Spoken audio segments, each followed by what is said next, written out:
បើសង្ស័យថាខ្លួនឯងកំពុងតែឆ្លងប្រភេទជំងឺកាមរោគសូមស្ដាប់វីដេអូនេះដល់ចប់បញ្ហាកាមរោគរាល់ថ្ងៃគឺកើតមានច្រើនខ្លាំងមែនទែនជាប្រធានបទមួយដែលក្តៅហើយនាងខ្ញុំចង់ចែករំលែកជូនបងប្អូនទាំងអស់គ្នាដើម្បីតាមដានឬក៏អង្កេតមើលសុខភាពខ្លួនឯងថាកំពុងតែកើតមានបញ្ហាកាមរោគឬក៏អត់ឬក៏ស្ថិតនៅក្នុងបញ្ហាកាមរោគមួយណារោគសញ្ញាមួយចំនួនដែលបញ្ជាក់ថាស្ត្រីឬក៏បុរសមានបញ្ហាឆ្លងកាមរោគគឺទី1មានបញ្ហាហូរខ្ទុះឬក៏ហូរទឹករំអិលតាមរយៈលឹងឬក៏ទ្វារមាសរបស់គាត់ណានេះគឺជាសញ្ញាសំខាន់ដែលបងប្អូនខ្លះហៅថាធ្លាក់សតែបើសិនជាចំពោះបុរសមានបញ្ហា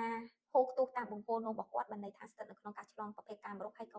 មិនស្រាលដែរទេអញ្ចឹងគួរតែបញ្ញាប់រកដំណោះស្រាយហើយសម្រាប់ទី2គឺលឹងឬក៏តំបន់ទ្វារមាសរបស់គាត់នឹងមានការឡើងក្រហមឬក៏ឡើងកទួលខុសធម្មតាជាងសង្កេតមើលមានតែយើងខ្លួនឯងទេទើបដឹងថាយើងខ្លួនឯងហ្នឹងសុខភាពស្ថិតនៅក្នុងកម្រិតណាដំណាក់កាលណាឬក៏បញ្ហាណាបើសិនជាស្ថិតនៅក្នុងការសង្ស័យសូមទៅពិគ្រោះជាមួយនឹងអ្នកជំនាញឲ្យបានត្រឹមត្រូវឬក៏តាន់ពេលវេលាដើម្បីស្វែងរកមូលហេតុនៃការកើតឬក៏ប្រភេទនៃជំងឺដែលបងប្អូនកំពុងតែកើតមានហើយសម្រាប់ចំណុចទី3សម្រាប់បុរសគឺមានអារម្មណ៍ថាឈឺទៅនឹងពងស្វះរបស់គាត់នេះគឺបញ្ជាក់ថាអាចជាសញ្ញានៃបញ្ហាឆ្លងប្រភេទកាមរោគដូចគ្នាហើយសម្រាប់ទី4គឺមិនថាស្ត្រីឬក៏បុរសដែលមានបញ្ហាឆ្លងប្រភេទកាមរោគទេគឺគាត់មានអារម្មណ៍ថាក្តៅក្រហាយផ្សានៅពេលនោម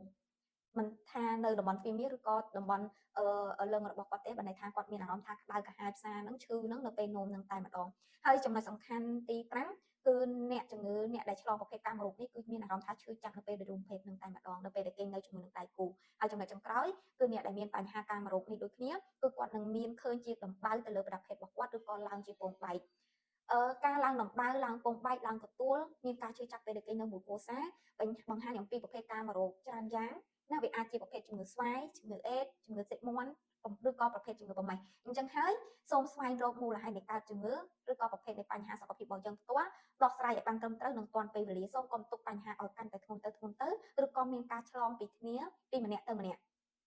សូមការពារឲ្យបានត្រឹមត្រូវបើសិនជាយើងមានដៃគូច្រើនចាអនាម័យឲ្យបានត្រឹមត្រូវបើសិនជាយើងមានដៃគូរួមភេទជ្រើសរើសរបបអាហារឲ្យបានត្រឹមត្រូវប្រសិនបើអ្នកមានបញ្ហាកាមរោគឬក៏បញ្ហារោគស្ត្រីរោគបុរសទាំងអស់ហ្នឹងចាបើសិនជាចង់បានព័ត៌មានបន្ថែមជុំវិញបញ្ហាប្រភេទឬក៏បញ្ហាសុខភាព